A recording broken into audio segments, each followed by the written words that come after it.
네, 오늘 18강입니다. 지난 시간까지 우리 척수 신경로 쭉 공부하셨는데 오늘은 척수 회백질 그리고 뇌 전체 구조 중에서 뇌 줄기에 해당하는 부분을 살펴보시겠습니다. 지난번까지 우리가 공부했던 내용들이 이것이죠. 척수는 비록 평균 두께가 1cm밖에 안 되지만 이것이 원래 우리 몸을 만들었고 죽을 때까지 이 척수가 세포 차원에서 우리 몸을 다 관리한다. 손가락, 발가락, 몸통, 팔다리뿐만 아니라 오장육부까지 얘네들이 다 관리를 하는데 주로 그 관리하는 영역은 가운데 있는 회색질, 회색질, 이 세포체들이 모여있다 했죠. 무의식적 정보 처리를 한다. 무의식적 정보 처리를 한다는 말은 내가 알아차리지 못한다는 뜻입니다. 대뇌로 올라오지 않은 모든 감각은 내가 알아차리지 못한다. 그럼 나머지 이 영역에 있는 것들은 무엇을 하냐 하면은 몸에서 들어오는 모든 감각을 정보 처리할 뿐만 아니라 이것을 뇌로 보내는데 이것은 대뇌 피질로 보낸다. 대뇌 피질로 보내는데 하반신부터 경추까지 이렇게 구분해서 담당자들이 정해져 있다. 그 다음에 이것은 뇌에 있는 소뇌로 보낸다. 몸의 모든 감각을 소뇌로 보낸다. 그 다음에 이것은 시상으로 보낸다. 그 다음에 픽이라고 하는 비상시에 작동하는 그 부위가 있는데 거기로 올려보낸다. 그 다음에 적수 소뇌 중에서 올리브 핵이라고 하는 중간 중계소가 있는데 그쪽으로 올려보낸다. 이제 올려보내는 영역을 살펴봤고 그 다음에 뇌에서는 그것을 전부 정보 처리를 한다 그랬죠. 간단하게 들어오면은 그것을 알아차리고 해석하고, 그 다음에 연합해서, 종합해서, 각 감각기관에서 들어오는 걸 연합해서 해석하고, 거기서 기억과 감정을 더 붙여서 판단하고, 해석하고, 판단하고, 예측하고, 그 다음에 명령을 내려보내죠. 그 명령이 내려오는 영역이 바로 빨간색으로 표시한 부분이고, 대뇌 피질에서 내려오는 부분, 그 다음에 적핵이라는 데에서 내려오는 부분, 또 망상체라고 하는 아주 특이한 조직이 있다 그랬죠. 거기서 내려오는 거, 또 피계, 비상시에 눈으로 들어오는 신호와 귀로 들어오는 신호를 우리가 정보 처리를 하기 전에 급하게 척수로 내려보내는 영역, 그 다음에 전정 척수로는 이제 이 밑에까지 내려오지는 않고 거의 어깨 부분에서 끝나지만은 몸의 균형을 잡는 거, 그런 식의 구조로 되어 있다는 것을 살펴봤습니다. 이건 이제 우리가 공부하기 쉽게 하기 위해서 반씩 잘라서 봤던 거고, 실제 모습은 이런 모습으로 되겠죠. 이것도 이제, 이해하기 쉽게 하기 위해서 이렇게 구분해 놨지만은, 실제 모습은 이게 다 메꿔져 있는 상태예요. 그러면은, 가운데 있는 이 부분이 적수의 회백질이니까 이 정보 처리하는 영역이고, 나머지 영역들은 전부 뇌로 서로, 상호 교통하는 영역인데, 그럼 몸에서 들어오는 모든 감각은 어디로 들어오느냐? 몸에서, 이게 표시가 안 돼 있지만은, 여기로 이렇게 바깥으로 이렇게 연결되어 있는 거예요. 바깥으로. 예, 그 모습을 여기서 보시면 됩니다. 이것은 이제 그림이고, 이거는 실제로, 어, 사진을 찍어서 염색을 한 것입니다. 안에 가운데 있는 것이 회백질인데 보면은 이렇게 연결되어 있죠. 이걸 이제 이쪽이 등 쪽이니까 이것을 후각이라고 하고, 여기서 옆에 있으니까 측각이라고 하고, 이것을 앞에 있으니까 전각이라고 해요.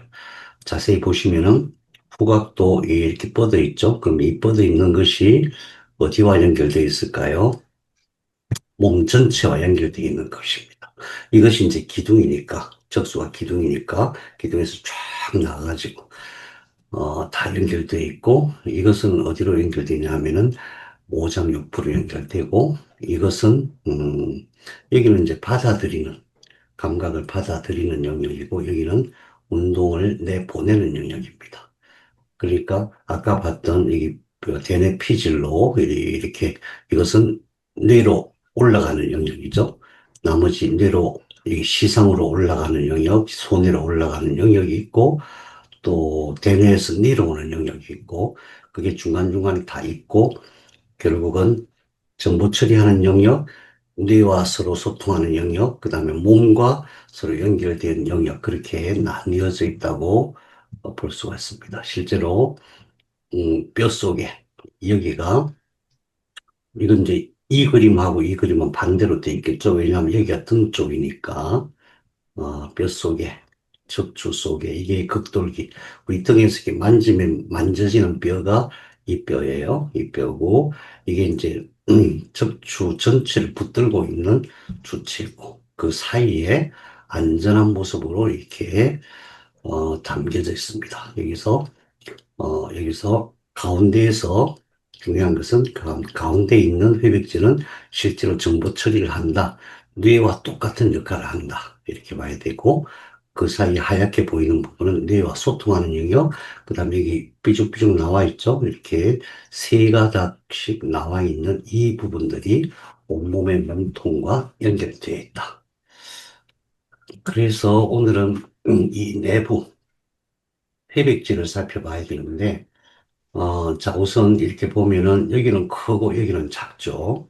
회백질도 그렇고 적수 자체가 평균 1cm라고 하지만 여기는 크고 여기는 작아요. 왜 그럴까요? 여기는 C니까 서비컬 경추예요, 경추.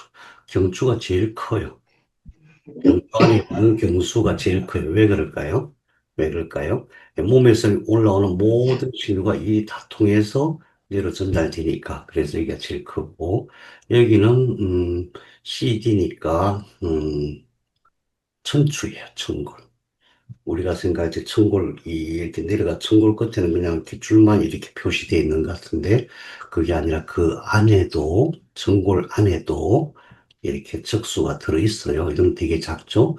왜냐하면 여기는 다리만, 그리고 다리뿐만 아니라 원기 기관만, 관리를 하니까 이렇게 차이가 있다. 어쨌든 이 안에 있는 것들이 전부 정보 처리를 한다. 음,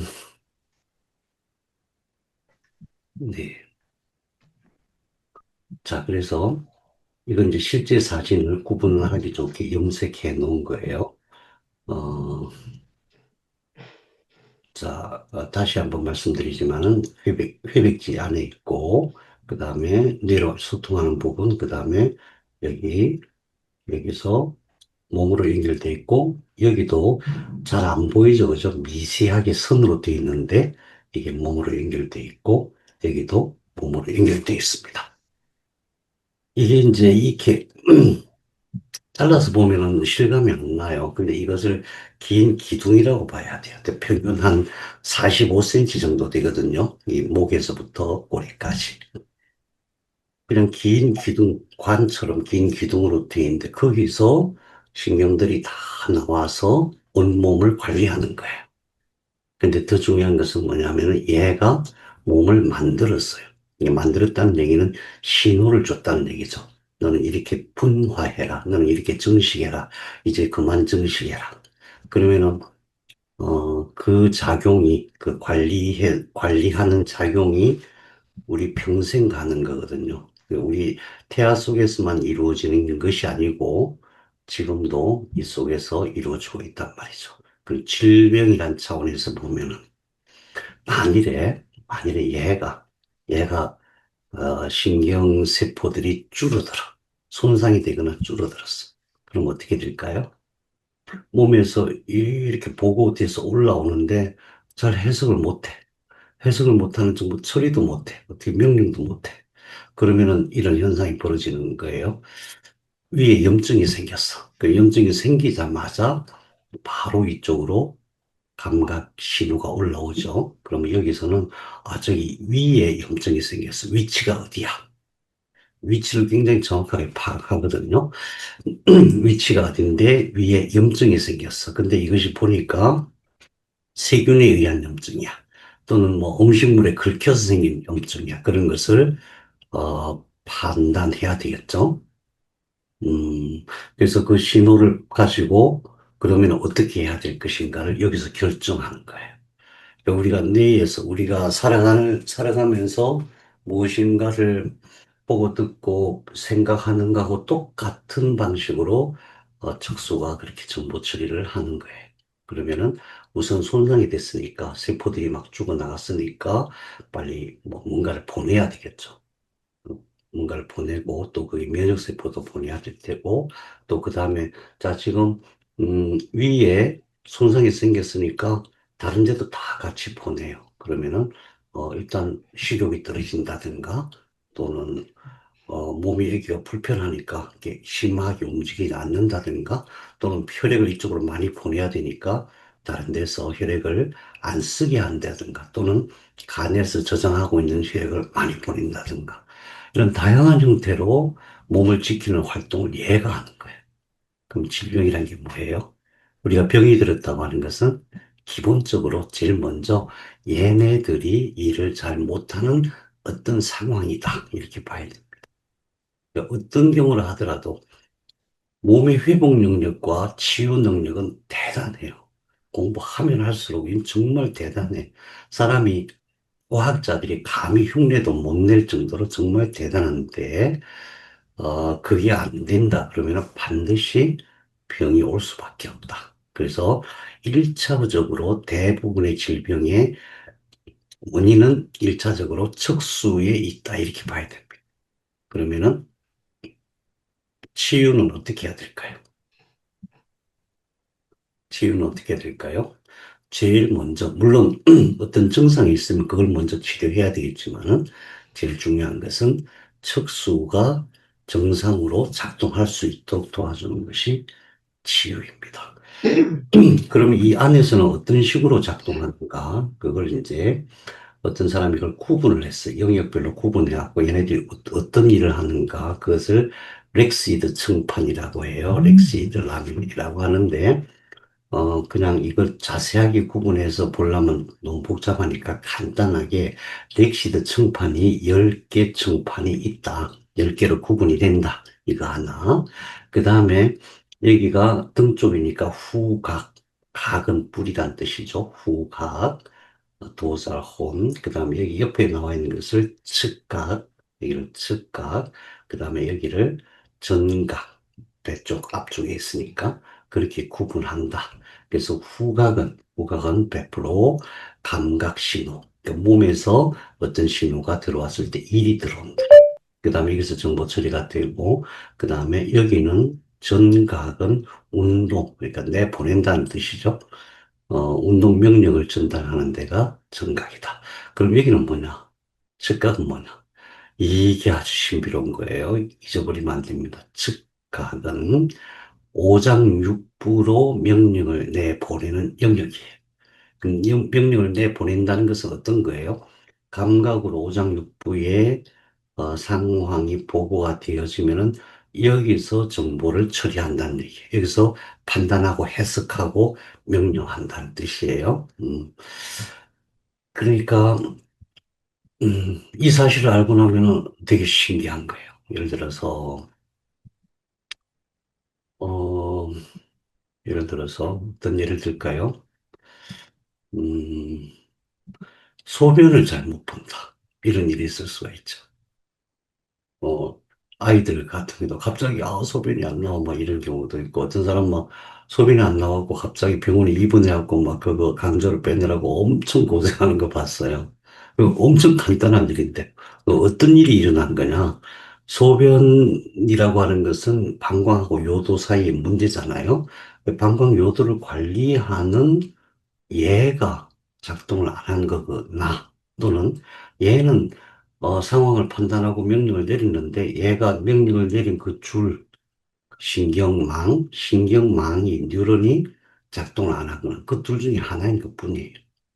근데 이 신경망은 다발로 돼 있어서 엄청 많은 다발로 돼 있기 때문에 대부분 여기에서 어떤 문제가 생겼을 가능성이 상당히 많아요.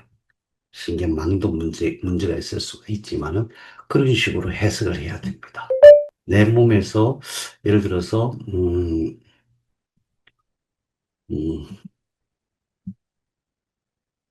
예. 예를 들어서, 지금 제가 소변만을 말씀드렸지만, 몸의 모든 생명 현상이 이런 식으로 작동하는 거예요. 진단을 할 때도 위가 문제가 있다 그러면 위를 자꾸 괴롭히면 안 되는 거예요. 위를 담당하는 영역이 있어요. 기니까 그 여기 얘가 위를 담당하는 어, 회색질, 척수 안에 있는 회색질이야. 근데 얘가 만일에 척추가 뒤틀리거나 또는 이제 어떤 특별한 이유 때문에 얘가 작동이 안 되면은 우리가 지속적으로 문제가 되는데, 이게 왜 어려운 문제냐면은 뇌로 신호가 잘 안 올라와요. 여기서 정보 처리하는 것은 뇌로 안 올라오니까 위에 문제가 있는지 없는지를 잘 모르는 경우가 있어요. 그럴 때, 그러니까 지속적으로 조금씩 문제가 있을 때 그런 거예요. 그런 식으로. 그래서 건강하게 산다는 것은 첫 번째로는 척수가 튼튼해야 된다.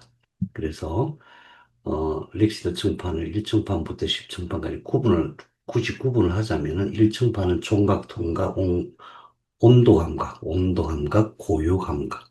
고유 감각은 근육의 길이를 얘기하는 거예요. 그래서 이런 것을 얘가 담당해요. 감각을 해석해야 되니까. 그 다음에 두 번째 이층판, 이거는 통각을 조절하는 역할을 하고, 3층판에서 6층판까지는 촉각, 통각, 온각, 골감각을 처리하는데, 여기서 들어온 거는 반대편 척수 시상로. 반대편 척수 시상로가 어디 있었어요? 여기 있었죠, 여기. 반대편 이일이 연결돼 갖고 위로 올라가서 시상으로 연결되는 거예요. 그 다음에 여기 통각 부분은, 이거는 망상척수로, 망상척수로가 그러니까 음, 망상체에서 척수로 내려오는 영역이 있었죠. 좀 있었죠. 그쪽으로 연결되고, 그다음 3층판, 6층판은 마찬가지로 통각, 촉각, 온각, 온도 감각과 고유 감각인데, 이거는 시상로, 척수 시상로로, 이쪽 척수 시상로로 연결돼요. 그러니까 이제 이걸 다 외우라는 말씀이 아니고, 여기서 정보 처리가 되면은 뇌로도 연결되고, 그 다음에 여기서 판단해갖고 이쪽으로 명령을 내려보낸다. 7층판은 이거죠. 이게 상당히 크죠. 네, 이거는 이제, 음, 7층판은, 그러니까 서비칼 8번이니까 경수 8번이거든요. 경수 8번부터 흉추 3번까지의 고유 감각, 그 다음에 척추 1번부터 요추 2번까지, 척추 1번부터 12번, 요추는 흉추죠. 흉추 1번부터 12번까지, 그 다음에 요추 5개가 있는데 그 중에서 2개까지, 요추 2번까지가 경계선이에요. 그렇게, 그 다음에 나머지 천골에 있는 천수, 그것을 얘가 담당을 한다. 어, 그 다음에 팔층판. 팔층판이 이거죠. 그러니까, 여기는 뭐냐면은 운동이라고 적혀 있잖아요. 운동. 그래서 운동이라고 하는 것은 척수에서 뇌과학에서 말하는 운동이라고 하는 것은 척수나 뇌가 상황을 판단해서 명령을 내린다. 명령을 내리는데 어떻게 명령을 내리냐면 우리는 신경을 얘기하잖아요. 이게 신경이 작동해야만 움직인다 이런 뜻이잖아요. 근데 보통 손가락, 발가락만 움직이는 게 아니라 세포 차원에서 생각해야 돼요. 그래서 근육뿐만 아니라 오장육부도 전부 움직이게 하는 것은 운동이다. 이 움직인다는 말이 동작을 의미하는 게 아니라 작동을 의미하는 거예요. 작동. 그러니까 그 안에서 오장육부라고 할 때 장은 뭐냐면은 어떤 생물 물질을 만드는 것을 장이라고 해요. 예를 들면 간이라 그러면은 간은 다른 장부가 못 만드는 특별한 어떤 물질을 만들어요. 생명 물질을 만들어서 해독도 하고 혈액도 정화하고 뭐 또 혈액을 관리도 하고 어, 음, 그런 다양한 일을 하는 게 간이잖아요. 간이 하는 일이 100가지가 넘어요. 화학작용을, 네, 그런 일을 하게 하는 것을 운동이라고 해요. 그러니까 몸이 생명체로서 건강하게 살아가게 하는 게 바로 운동이에요. 그게 이 부분이다. 반대편도 마찬가지겠죠. 그다음 구층판, 이거 구층판은 이거는 청골 부분이에요. 청골. 그, 음?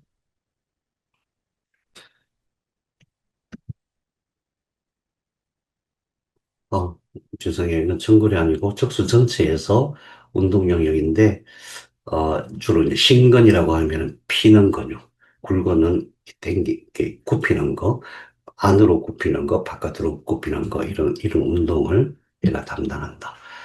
그 다음에 여기 이제 중심관 회백질 교차 영역이라고 이쪽이죠. 그래서 이게 10층판. 그래서, 렉시드 층판은 전부 10개 영역으로 구분해서 여기인데, 여기는, 이 그 관이 있죠. 이게 어떤 의미냐면 처음에 이 척수가 만들어질 때 신경관으로 시작했잖아요. 그래서 안에서 세포들이 쭉 늘어났기 때문에 그 원래 있었던 구멍이 현재도 존재를 하고 있습니다. 예, 그래서 렉시더 층판이라고 하는 개념은 우리가 일일이 이거 하나하나 구분을 못하는 이유가 뭐냐면은 이거 손을 딱 대면은 바로 마비가 오거나 그래요. 그냥 바로 정지해요. 그래서, 어, 여기 치료를 우리 뭐 약을 넣거나 또는 수술을 하거나 할 수 있는 영역이 아니에요. 그 다음에 이것을 연구하는 것도 굉장히 어려운 일이에요. 그래서 우리가 어떻게 생각해야 되냐면 여기서 정보 처리를 한다. 근데 정보 처리를 할 때 얘는 무슨 일을 하고 얘는 무슨 일을 하고 이게 사실은 별 의미는 없어요. 왜냐하면은 가소성이라고 하죠. 뇌와 척수는 가소성이 있어서 어느 한쪽에서 못 하잖아요. 그럼 이게 뻗어나오고 이쪽에서 해요. 얘가 못 하잖아요. 그럼 다른 데서 또 해요. 그래서 이거 전체가 몸 전체를 관리하는 그런 영역이다. 이렇게 보면 되는데, 자, 제가 아까 전립선 얘기를 했었죠. 그럼 전립선을 관리하는 것은 두 군데가 있어요. 하나는 이쪽. 지금 우리가 이걸 잘라서 본 거잖아요. 하나는 이쪽, 하나는 이쪽이에요. 그러니까 여기는 교감신경이니까 힘을 주게 하는, 시키는 거고, 여기는 쉬게 하고, 휴식하게 하고, 보호하는 역할을 한다 그랬죠. 만일에, 얘가, 그러니까 얘가 일을 못한다. 전립선에 연결되어 있는 이 영역이 일을 못한다. 그러면 어떻게 되겠어요? 내가 그 소변을 배출할 수 있는 배출을 못 시키는 꽉 잡고 있는 상태가 되는 거죠. 그래서 소변을 못 보게 되는 거예요.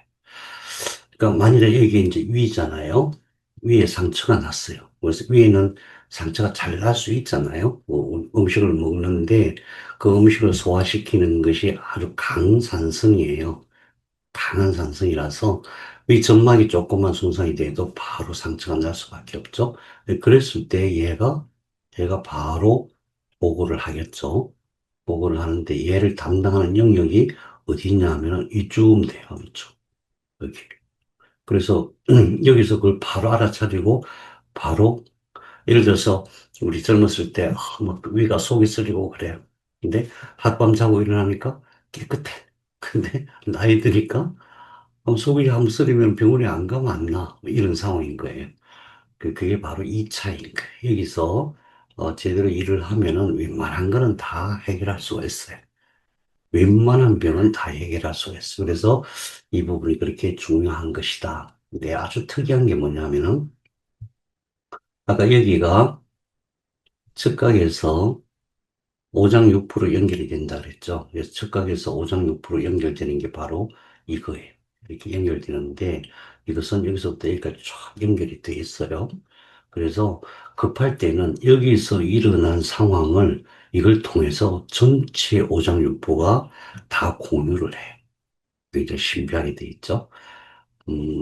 네. 여기까지만. 그 다음에,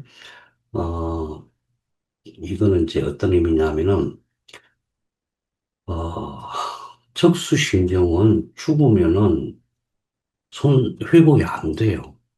다른 데는 여기 우리 상처나면 뭐 며칠 지나면 다 회복되잖아요. 몸 안에 있는 장기도 그래요. 혈관도 그렇고. 세포가 손상이 되면, 그러니까 외상에 의한 손상이든 아니면은 뭐 세균에 의한 손상이든 손상이 되면은 그걸 치료해가지고 스스로 복구가 되는데 척수 이신경은 복구가 안 돼요. 지난 시간 우리 실습할 때 제가 강조해서 말씀드렸죠. 그런데 몇 가지 실험이 있었어요. 이걸 복구시키는 두 가지 방법이 있어요. 한 가지 방법은 지난번에 말씀드렸어요. 그게 뭐예요? 척수와 뇌세포는 재생도 안 되고 분열도 안 되고 손상이 되면은 다시 복구가 안 된다. 그러면은 이게 보통 문제가 아니죠, 사실. 근데 제가 지난 실습할 때 유일하게 척수와 뇌신경을 회복시키는 방법이 있다. 그게 뭐라 그랬죠? 예, 뇌줄기세포. 신경뇌줄기세포를 분할시켜야 돼요. 뇌줄기세포가 어디서 배양된다 그랬죠? 뇌실에서. 그래서 뇌실 치료가 그만큼 중요하다. 두 번째, 아직 정확하게 규명이 안 됐어요. 규명이 안 됐는데, 어떤 실험이 있었냐면은, 요 근래에, 작년, 올해, 작년이었던 것 같아요. 요 근래에, 어, 그러니까 이게 척수가 손상이 되면은, 예를 들어서 흉추, 이게 손상이 되면 못 걷잖아요. 전혀 못 걷거든요. 전혀 못 걷는데, 전기를 가지고 계속 이렇게 했더니, 세포가 살아나는 거예요. 그래서 깜짝 놀란 거예요. 왜냐하면은, 척수신경은, 중추신경계의 신경은 절대 재생되지 않는데, 어떻게 전기자극을 주는 게 살아나느냐. 그래서 이제, 한바탕 난리가 났었어요. 아직도 연구 중에 있어요. 그런데, 제가 믿는 것은, 어, 물론, 신경줄기세포, 다시 말해 척수와 뇌세포를 살리는데 건강하게 하고 손상된 걸 회복시키는 것이 치료의 핵심인데, 어떻게 보면 우리 생명의 핵심이기도 한데, 그 유일한 방법은, 뇌줄기세포를 활성화시키는 것이다. 근데 그거, 나이가 들면 들수록 이게 뇌줄기세포가 많이 안 생겨요. 자꾸 줄어든단 말이죠. 그랬을 때, 한 가지 더 가능성이 있다면은 세포에게 정기적인 자극을 주면은 이 세포가 분열할 수 있다는 것이 제 생각이죠. 왜냐하면은 줄기세포라고 하는 것은 플로리포턴트 스템셀에 다능한 줄기세포가 있고 메젠카이멀 스템셀이라고 중간엽 줄기세포가 있어요. 그 다음에 이제 전구세포가 있고 그렇거든요. 그래서 뇌에서 만들어지는 것은 다능한 원줄기세포고 그것이 쭉 퍼져나가고 중간엽 줄기세포로 곳곳에 존재를 하고 있단 말이죠. 그래서 그것들을 정기적인 자극을 주면은 그것이 분화를 해요.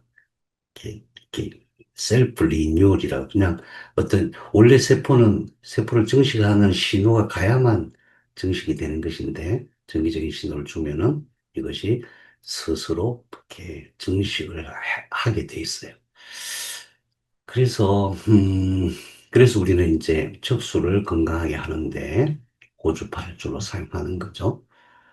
예를 들면은 디스크라든가 뭐 척추 협착이라든가 이런 거 할 때는 어 그 약초뜸으로도 가능해요. 근데 약초뜸은 이것 자체를 살리는 게 아니고 이 주변을 정리하는 그런 방식이에요. 근데 고주파는 이거 자체를 활성화시키는 거예요.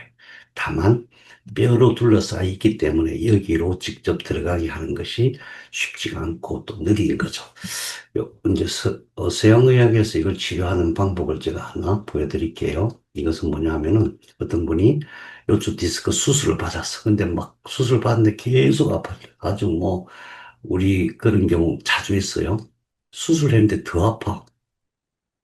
디스크 수술을 하면, 디스크라고 하는 것은 여기, 이 뼈와 뼈가 여러 개가 겹쳐 있으니까 그 뼈와 뼈 사이에 있는 주간판이라고 하는 거잖아요. 그게 이렇게 튀어나와서 이걸 누르는 거예요. 주로 여기서 많이 봤어요. 여기서. 이걸 누르면은 이 신경이 눌려갖고 발생하는 게 디스크란 말이죠. 그럼 병원에서 어떻게 하냐면은 이 튀어나온 걸 잘라내. 그러면 어떻게 돼요? 튀어나온 걸 그냥 잘라내면 안 되고 그걸 지지해야 돼요. 그러면은 잘라냈으니까 다시 안 나와야 되는데 또 나와. 또 나오는데 진짜 통증은 언제 심하냐면은 이 튀어나온 것들이 터져가지고 그 안에서 용액이 나오면은 그게 엄청 독성이 강해요. 그래서 견딜 수 없이 아파요. 견딜 수 없이. 그래서 이 경우에 여기다가 이게 이제 이게 뒤쪽이고 이게 앞쪽이에요. 그럼 여기 자세히 보면은 척수가 있고 뼈가 있고 그 사이에 뭐 동글동글한 게 있죠? 그 지방이에요, 지방. 그 척수에 닿지 않게 이 지방층에다가 침을 꽂아요. 침을 쭉 꽂아가지고 두 개를 꽂아야 전기를 통할 수 있으니까 두 개를 꽂아서 전기를 통하게 해서 치료하는 그 통증을 치료하는 그런 방법이에요. 어, 한번 보도록 할게요. Okay, so we are going to demonstrate a spinal cord stimulator trial on our patient here, 중요한 who 것은 is 이 그림이에요. a young, not too young lady who's had severe, intractable low back and leg pain. She's failed multiple other treatments, and at this point, we are discussed it with her, and she consented to us recording this procedure, and we're going to go ahead with the spinal cord stimulator trial.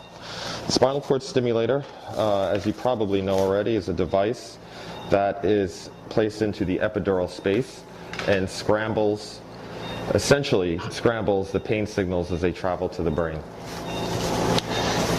They're placed much in the same way that an epidural catheter is, or an epidural steroid injection. I'm just going to move the machine towards the head a little bit and then angle towards the feet. Okay. And it's placed through this, the same epidural needle that we do those injections, and it's the same needle that you'd have an epidural for labor in. And essentially it's the same premise, except in labor we're putting in this catheter that allows us to put local anesthetic into the epidural space, whereas here we're placing a wire that has electrodes into that space, and it is blocking those transmissions from getting to the brain. What we're doing now is using the technique to access the space, and as you can see in our video there, it's nice space for us to access, and that was good. We're going to now take the catheter, the lead it's called. You can see it here, and I don't know if you can see on the end there's 8 little metal contacts which are going to connect to the generator. You can see that wire, it's now in the epidural space. We remove the machine cephalad. We could steer this up to where we want it to be. At this point, you can see it just moving up there. And so different parts of you can count, what we do is we count the ribs there, and you can see there's 12 down the bottom, 11, we're in the middle of 10. We want to get up to the top of the T8 level.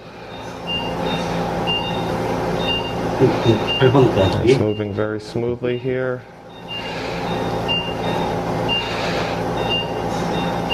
All right, so we're at 12, 11, 10, 9, top of T8. So we're going to place the other one.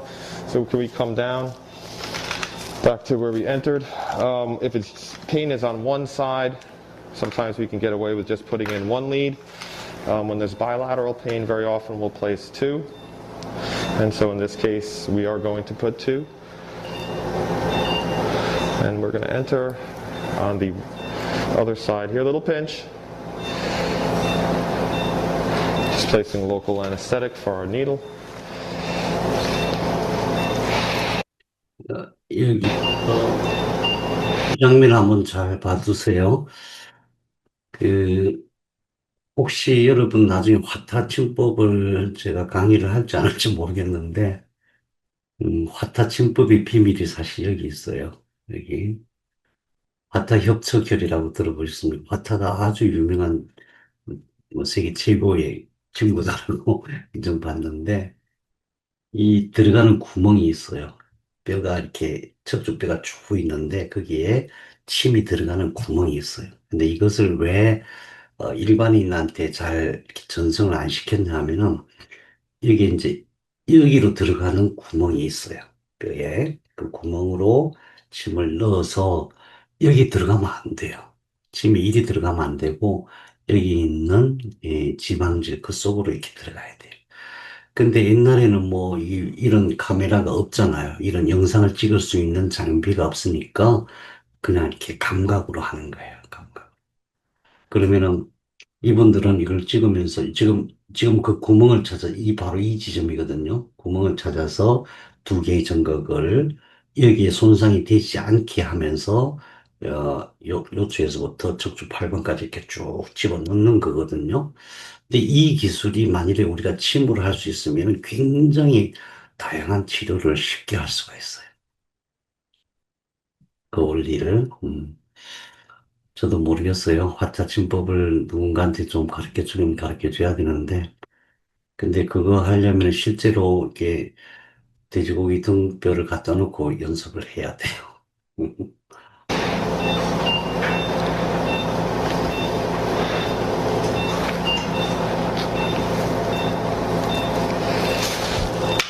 We're going to use our loss of resistance syringe again to access that epidural space. And there it is. Now we take the other lead.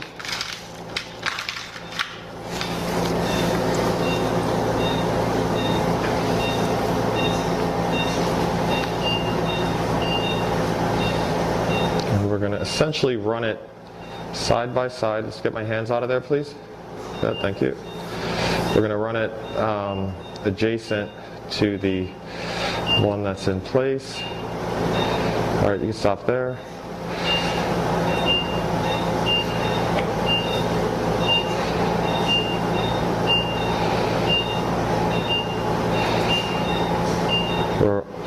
Our leads are almost in place.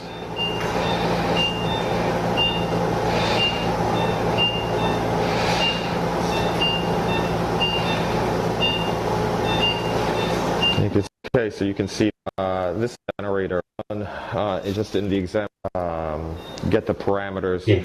어쨌든 두 개의 전극을 넣어서 거기서 전기를 통해 가지고 이 통증이 없어지는지 이걸 보는 거고 통증이 없어지면 거기에 이제 전극을 심어서 치료하는 그런 방식이에요.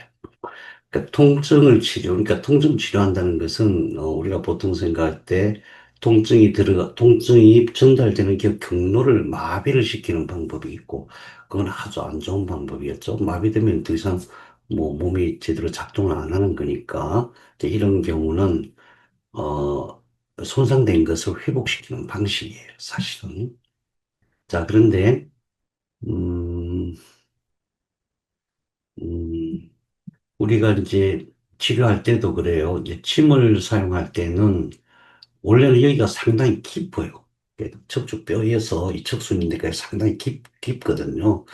그래서 그 구멍을 잘 찾는다고 하더라도 침을 놓기도 어렵지만은 이것이 여기 척수 자체를 손상시키지 않을 정도로 원래는 여기 요추 2번에서 주사기를 넣어가지고 척수에 검사도 하거든요. 주사기를 여기서 이렇게 넣어가지고 여기에서 흐르는 척수액을 뽑아서 척수액 검사도 하고 그래요.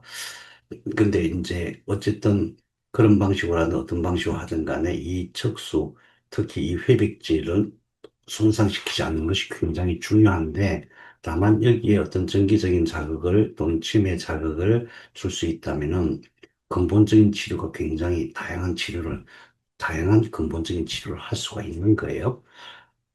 어, 이것은 위험하기 때문에 충분히 연습을 하고 해야 됩니다. 자, 그래서 척수에 대해서 제가 간단하게 요약해서 다시 한번 정리를 해볼게요. 척수는 척수가 몸을 만들었다. 우리 발생학에서 항상 신경관 얘기를 하지만은 지금은 우리 몸에 남아있는 게 척수의 형태이기 때문에 척수가 내 몸을 다 만들었다. 이거 믿어야 됩니다. 믿기가 쉽지 않죠. 척수가 만들었다니.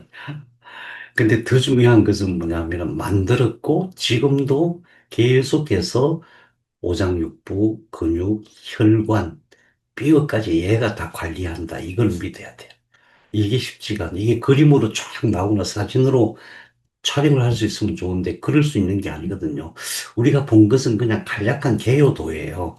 그림을 그려놓은 그 정도밖에 안 돼요. 그래서 실제로 이것이 이 신경이 쭉 뻗어가지고 여기서 시냅스가 확 일어나가지고 이게 연결되면서 어떤 물질이 전기가 찌릿 흐르고 물질이 흐르고 빛이 번쩍번쩍하고 이걸 볼 수가 없어요. 그러니까 그런데 이게 그 일어나는 현상이 우리 몸에 지금도 일어나고 있는 거예요. 빛이 번쩍번쩍 물질이 갔다가 왔다가 감각신호가 쫙 전달되고. 근데 그게 1초에 1초에 3천만 개씩 그렇게 움직이는 거예요. 우리 몸에서. 전부 빛의 작용이에요. 3천만 개인지 3천억 개인지 제가 잘 기억이 안 나요. 아무튼 그 모든 신호를 우리 뇌가 다 처리할 수가 없기 때문에 척수가 1차적으로 다 처리하는 거예요. 그래서 그런 식으로 척수가 우리 몸의 전부를 다 관리한다. 우리 몸 그러면은 팔, 다리, 몸통만 생각하는데 그게 아니고 오장육부까지. 이게 중요합니다. 오장육부까지. 예, 심장이 약하다, 간이 약하다, 위가 약하다 그러면은 얘를 탓할 게 아니라 우선 척수를 먼저 살펴봐야 됩니다. 건강하게 해야 됩니다.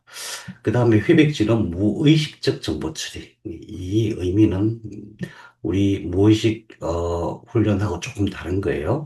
대뇌 피질로 올라오지 않은 것은 우리가 지각할 수 없다. 그래서 무의식적 정보 처리를 한다고 하는 거고, 백질은 전부 신경망이기 때문에 뇌와 척수 간의 정보를 서로 전달한다.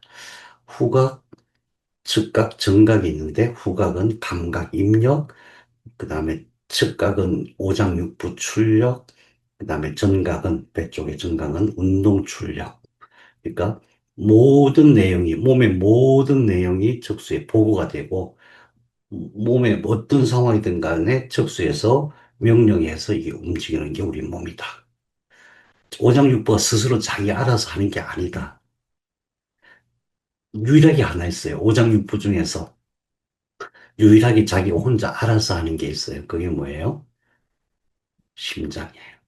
심장에는 뇌가 따로 있어요. 심장에 뇌가 따로 있기 때문에 심장만 그렇고 나머지 모든 장부는 척수에서 척수로 보고하고 척수가 명령해서 움직이는 거예요. 이 구조를 믿어야 돼요. 잘 안 믿어서 문제예요. 그 다음에 장부출근 교감신경절 측각에서 나가서 이렇게 쭉 이어지는 이것을 교감신경절이라고 해요. 하나하나를 교감신경절이라고 해요. 근데 이게 기둥으로 쭉 연결되어 있기 때문에 교감신경간신경절. 간은 기둥이란 뜻이에요. 여기서 오장육부로 다 퍼져나가 있어요. 그래서, 장부는 장부 출력은 교감신경절, 신경간 기둥을 구성해서 상호 연결되어 있다. 이건 어떤 의미냐면은, 위가 아프면은 다른 장부도 알아차린다는 뜻이에요. 그러니까 우리 몸의 오장육부는 서로 상호작용을 해야 되기 때문에 서로가 서로를 도와주는 그런 입장이거든요. 상호 연결되어 있다. 그래서 이게 이제 동양의학에서는 오행이에서 간신비패신, 그 상생, 상극, 상모 이런 작용으로 해석을 했던 거예요. 그 다음에 뇌와 시상하부까지 연결된다. 오장육부를 총괄 관리하는 것은 시상하부다. 시상하부다. 그러니까 장부에 대한 그 시스템을 이해하기가 쉽지가 않아요. 오장육부의 모든 신호는 어디로 들어오겠어요? 제일 먼저 이걸 거쳐서 일이 들어오는 거예요. 여기가 감각 영역이니까. 그럼 일이 들어오면은 여기서 여기서 정보 처리를 하면서 뇌로 쫙 다 보내겠죠? 가경역별로. 근데 이게 있어, 이게 있으니까 이것은 첫 번째로는 오장육부 상호 간의 소통, 상호 간에 서로 알리는 그런 역할도 하지만 이게 구조적으로 시상하부로 연결돼 있어요. 그런데 주된 신호는 척수를 통해서 뇌로 연결돼 있고 급할 때는 이쪽도 활용이 된다는 거예요. 이 부분에 대해서는 교과서에는 잘 안 나오죠. 그러니까 그러니까 사실은 이것도 관리자는 이것이기 때문에 척수가 오장육부도 다 같이 관리한다. 오장육부에 병이 들었다는 얘기는 척수의 기능이 약화됐을 가능성이 많다. 이렇게 판단을 해야 되는 겁니다. 장부는 자꾸 이 생각을 안 해요. 제가 실습할 때 가끔 섭섭할 때가 있어요. 아니, 지금 벌써 몇 년째 공부하신 분인데 아직도 어디 아프다 그러면서 척수 생각은 안 하고 척수 생각은 안 하고 배가 아파요. 간이 안 좋아요. 뭐 이러고 있어요. 그래서 아, 이 믿기지가 않는 거구나. 척수가 오장육부, 우리 오장육부. 한 오장 다시 한번 생각해 봐. 제일 위에 뭐가 있어요? 폐가 있어요. 폐가 있고 가운데에 심장이 있어요. 그 밑에 내려가면 위가 있고 오른쪽에 간이 있어요. 위와 간 사이에 담낭이 있고 십이지장이 있어요. 십이지장 안쪽으로 위에 뒤쪽으로 뭐가 있어요? 췌장이 있어요. 옆으로 비장이 있어요. 내려가면은 쭉 꼬불꼬불 7m짜리 꼬불꼬불한 게 소장이 있고 그걸 뺑 둘러서 대장이 있고 그 다음에 방광이 있고 신장이 등 뒤쪽에 있고 신장이 망가졌다. 그러면은 뭐 생각해요? 신장이 망가져서 어떻게 해야 돼? 신장 이식, 뭐 투석 그거밖에 못하죠. 그거 전에 신장의 기능이 약해졌대. 그러면은 신장을 관리하는 척수가 어느 영역인가? 이쪽이 혹시 손상되었거나 또는 휘어 있거나 또는 스트레스를 받는 게 아닌가? 그거 먼저 교정해 주는 거예요. 또는 그 안에 있는 회백질의 세포들이 조금 약해져 있지 않는가? 이걸 생각해야 돼요. 그러면은 그럴듯한데 실제로 그게 되냐? 여러분 그래서 지금부터 주의 깊게 그걸 생각하고 그쪽으로 그런 방식으로 치료를 해봐요. 예를 들어서 취했어요. 취했어요. 그러면은 어디가 담당자예요? 취했으면은 9번에서 11번까지죠. 적중 9번부터 11번까지. 그럼 어떻게 해야 돼요? 만일에 신보원을기가 있다 그러면 9번부터 11번까지 거기만 주구장창 거기만 딴 데는 할 거 없으면 그냥 거기만 한 15번 이렇게 해줘요. 그럼 나을까요? 안 나을까요? 나아요. 해보시기 바랍니다. 몸에 어떤 증상이 있을 때 그 장부를 물론 그것도 해야 돼요. 뭔가 손상이 있거나 기능상의 문제가 있으니까 치료해야 되지만 더 급한 것은 그것을 관리하는 관리사를 치료하면은 대개 치료가 돼요. 놀라운 일이죠. 만일에 어떤 사람은 나는 심장이 약해. 그래, 심장이 약해가지고 어떤 정도냐면은, 맥박이 정상적으로 안 뛰어. 중간에 자꾸 멈춘대. 거기다가, 심장이 이렇게 뛰는 힘이 또 너무 약하대. 뭐, 이런 경우 있죠. 또는, 또는 심장이 너무 세게 뛰어. 그래, 또는 고혈압 이런 얘기 하잖아요. 그러면 심장을 먼저 다스린다는 어디예요? 우리 미리 공부하신 분들은 다 아시죠? 심장은, 예, 4번부터 7번까지. 또는 5번부터 7번까지. 거기거든요. 그럼 거기를 치료해 줘야 돼요. 거기를. 피는 그럼 어디예요? 피가 약해. 또는 겨울이 다가오고 있어. 나는 감기가 걸리는 게 너무 싫은데. 또는 막 요즘처럼 독감이 막 번지고 있어. 그럼 어떻게 해야 돼요? 1번부터 3번이에요. 거기만 평소에 좀 건강하게 해주면은 다른 사람들은 막 뭐 독감 걸리고 뭐 코로나 걸리고 난리가 나는데 전혀 안 그래요. 우리는 옛날에 한참 우리끼리 약침 만들었거든요. 약침 만들어서 막 쓰고 그랬었는데 약침 만들 때마다 이제 이렇게 넣죠. 주로 겨울이 오기 전에 대저풍문 폐역 척추 1, 2, 3번 그렇게 수시로 맞아요. 그래갖고 그때 같이 공부하시는 분들 중에서 다들 그러세요. 감기 한 번도 안 걸렸다고 그런 얘기를 해요. 그게 그 원리예요. 다른 원리가 아니에요. 뭐 약이 뛰어나다 이런 게 아니고 어느 부위가 내 오장육부의 관리사인가 그거 생각해야 돼요. 여성분들은 대개 난소 무록 생기죠. 나이 들면서 난소 무록 생겨요. 왜 난소에 무록이 생기겠어요? 난소를 관리하는 척수가 약해진 거예요. 그럼 요추 2번 청골, 요추 2번 청골 2번 거기잖아요. 거기를 평소에 그게 이제 사실 원기 기동이기도 해요. 또 여성분들 또 자주 걸리는 게 방광염. 나이 들면은 방광염 뭐 너무 흔해요, 너무. 그럼 방광이 약한 거잖아요. 방광이 원래는 굉장한 장기예요. 면역력도 대단하고 대단한 장기거든요. 이게 방광에 문제가 생겼다. 방광에 어떤 균이 산다. 방광에 균이 잘 못 살아요, 원래는. 그랬을 때 방광을 관리한 똑같아요. 요추 2번부터 전골 2번까지 거기거든요. 거기를 치료하는 거예요.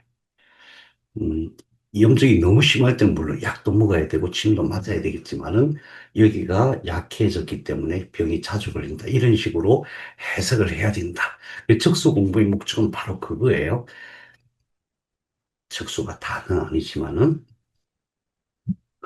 말초신경과 중추신경을 어떻게 구분하냐 하면은 우선 중추신경은 뼈 속에 들어가 있는 것을 중추신경이라고 해요.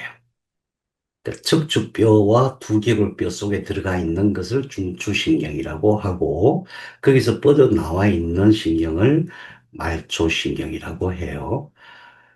말초신경은 잘 증식해요. 계속 증식도 하고 손상되면 회복도 되고 그래요. 근데 중추신경은 다시 말해서 척수와 뇌는 분열도 안 하고 증식도 안 하고 손상되면 회복이 안 된다. 다만 신경줄기세포에 의해서만 된다. 그러니까 신경줄기세포가 우리가 나이가 들어도 계속해서 잘 만들어질 수 있도록 하는 뇌실료법이 그만큼 중요하고 두 번째로 정기적인 자극을 통해서 그 부위에 있는 세포들이 급격하진 않지만 서서히 회복이 될 수가 있다. 이게 이제 우리 척수 공부한 목적이고 지식입니다. 어, 이제 드디어 우리 척수를 마치고 뇌로 들어갑니다. 뇌 공부를 생각하면 막 신나죠, 그죠? 공부, 저 혼자 신나서. 미안해요. 이제 우선 뇌 공부를 왜 해야 되는가 한번 생각해 보기로 해요. 척수도 엄청 중요하긴 중요한데 뇌가 왜 중요하냐. 뇌와 관련된 병이 되게 많은데, 예를 들면 뇌출혈. 뇌출혈은 뭐예요? 뇌 출혈이 생겨갖고 세포가 죽어요. 뇌세포가. 왜? 아니, 피났다고 왜 죽어? 예, 뇌세포는 너무 연약해갖고 혈액에 있는 독소가 뇌세포를 죽여요. 피가 나오면 세포들이 죽어나가요. 우리는 다른 데는 피 흘린다고 세포가 죽지는 않잖아요. 뇌는 그래요. 그럼 이거 어떻게 고쳐요? 못 고칩니다. 못 고치죠. 네, 못 고칩니다. 뇌경색은 뭐예요? 뇌경색은 혈관이 막혀가지고 혈액이 통하지 못해서 세포가 죽는 거예요. 이것도 세포가 죽는 거예요. 세포가 죽으니까 어떻게 치료해요? 못 고칩니다. 완치가 안 돼요. 약이나 수술을 할 수가 없어요. 뇌종양은 뭐예요? 뇌종양은 원래 뇌신경줄기세포가 나와가지고 뇌세포를 분할을 해야 되는데 분할 안 하고 계속 그냥 자기 스스로 이렇게 커지는 게 뇌종양이에요. 뇌암이라고 하는 거죠. 물론 이제 암세포가 정리돼서 그럴 수도 있고 그런데 뇌세포가 변이 된 거예요. 그 다음에 치매는 뭐예요? 치매는 뇌세포들이 줄어든 거예요. 뇌세포들이 많이 죽은 거예요. 그, 나이 들면서, 뇌 위축증이, 그러니까 뇌가 자꾸 이렇게 줄어들어요. 줄어들면 안 되는 거예요, 원래. 우리는 줄어들지 않기로 해요. 우리는, 하늘나라 가기 한 달 전까지는 뇌가 안 줄어드는 걸로 하고, 이제 한 달 동안은 이렇게 준비해서 가야 되니까, 그때는 뭐 좀 줄어들어도 괜찮으니까. 아무튼, 줄어들면 안 된다. 뇌세포가 줄어들면 안 된다. 망한다. 그 생각해야 돼요. 파킨슨은 뭐예요? 파킨슨은 도파민을 만드는 뇌세포가 작동을 안 하는 거예요. 그 흑질이라고 해요. 질. 지난 시간에 봤던 내낭 영역, 거기도 그래요. 뇌전증은 뭐예요? 뇌전증. 뇌전증 간질이라고도 하죠. 뇌전증. 뇌신경망이 비정상적으로 작동하는데, 신경망 자체가 문제가 아니라 신경망과 신경망 사이에 있는 그 세포 핵들이 과하게 어떤 신호를 주고받거나, 왜곡된 신호를 주고받거나 하는 거잖아요. 뭐 문제예요? 세포의 문제예요. 뇌세포의 문제예요. 뇌성마비는 뭐예요? 예, 태어날 때부터 대개는 그렇잖아요. 뇌가 미성숙한 거예요. 어느 영역이 안 자랐어. 뭔 문제예요? 뇌세포의 문제죠. 소뇌 위축증 아주 무서운 병이죠. 소뇌가 자꾸 줄어들면서 처음에는 다리 못 움직이다. 그 다음 팔 못 움직이다가 그 다음에는 오장육부가 안 움직여. 오장육부도 전부 척수와 뇌에서 관리하니까 안 움직여. 그럼 이제 돌아가시는 거거든요. 약이 없어요. 약이 없어. 서울대병원 가도 약이 없어. 무슨 문제예요? 소뇌라고 하는 영역의 세포가 줄어드는 거예요. 우울증 뭐예요? 우울증. 세로토닌 불균형을, 세로토닌을 만드는 세포. 이 세포의 기능 이상이에요. 이 세포가, 이 뭔가 만들어야 될 걸 안 만들잖아요. 그럼 우울증이 오는 거예요. 다른 문제가 아니에요. 우울증이 나는 성격이 차분하고 슬퍼서 또는 뭐 가슴 아픈 일을 당해서 우울증 오는 거 절대 아니에요. 뇌 세포가 뭔가 사람은 기쁜 마음이 일어나게 하는데 기쁜 마음이 일어나는 그 기능을 하는 어떤 생명 물질을 못 만들어서 그래요. 뭐가 문제예요? 뇌 세포의 문제예요. 자폐. 자폐도 과한 반응이에요. 자폐가 요즘 이제 명확하게 밝혀졌어요. 그 편도체와 음, 편도 편도체와 해마에 있는 영역에서 이 전두엽 그쪽으로 연결되는 망이 있어요. 그쪽에서 이상 반응이 일어나서 그래요. 뭐 다 안 해도 돼요. 조증, 조울증, 정신분열, 전두엽 손상이에요. 사람이 이상하게 폭력적인 사람이 좀 막 욕하고 괜히 그게 그 사람 성격이 나쁘거나 사람이 약해서가 아니에요. 전두엽 손상이에요. 특히 술 먹고 알코올 중독이 되고 나중에는 뭐 사람 굉장히 이상해지죠. 그게 전두엽 손상이에요. 환각이라고 하는 것은 빛이 눈으로 들어오지 않았는데 빛을 보는 거예요. 해석을 하는 거예요.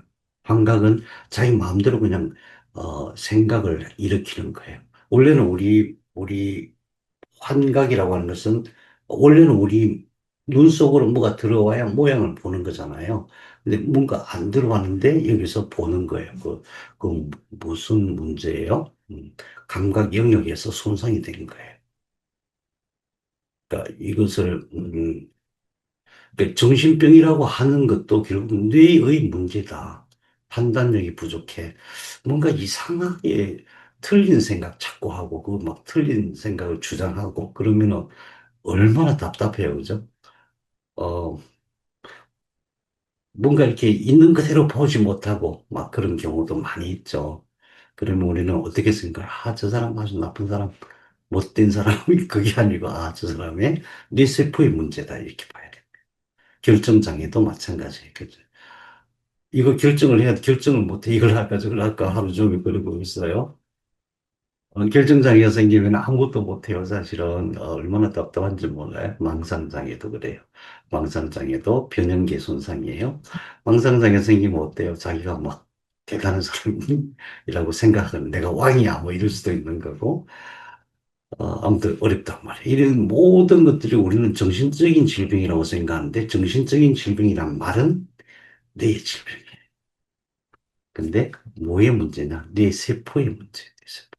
지금 말씀드린 전부 다 뇌 세포가 미성숙하거나 줄어들거나 소멸됐거나 손상이 됐거나 뇌 신경망이 이상이 왔거나 또는 뇌 중에서 어떤 신경 전달 물질이나 호르몬을 만드는 그 세포가 손상이 됐거나 그래서 그 물질을 못 만들었을 때 일어나는 질병이 지금까지 말씀드린 그런 것들이죠. 그게 뭐냐? 세포의 문제다. 그래서 우리가 뇌를 잘 공부해야 되는 이유는 정상을 분별하기 위해서 그렇고, 그 다음에 뇌 세포를 살리는 방법을 같이 찾아보기 위해서 그렇다. 그래서 우리는 뇌를 치료할 수 있다, 없다? 다른 사람은 의사 선생님들 치료할 수 있을까요, 없을까요? 제가 의사들은 잘 못해요. 이런 말을 할 수가 없어요. 건방지게. 그럴 수는 없지만은 잘 안 되는 거예요. 이 병원이 잘 안 돼요. 제가 이제 세미나도 자주 가봤는데 우리나라 최고의 치매 연구하시는 강박사 뭐 이런 박사님들 얘기가 안 된대. 안 된대. 뇌는 안 된대. 우리는 할 수 있다. 이렇게 말해가지고. 자, 여러분. 네, 수고했습니다. 다음 주에 또 뵙겠습니다. 감사합니다. 네, 잘 들었습니다. 수고하셨습니다. 수고하셨습니다. 네, 감사합니다. 고맙습니다. 예, 고맙습니다.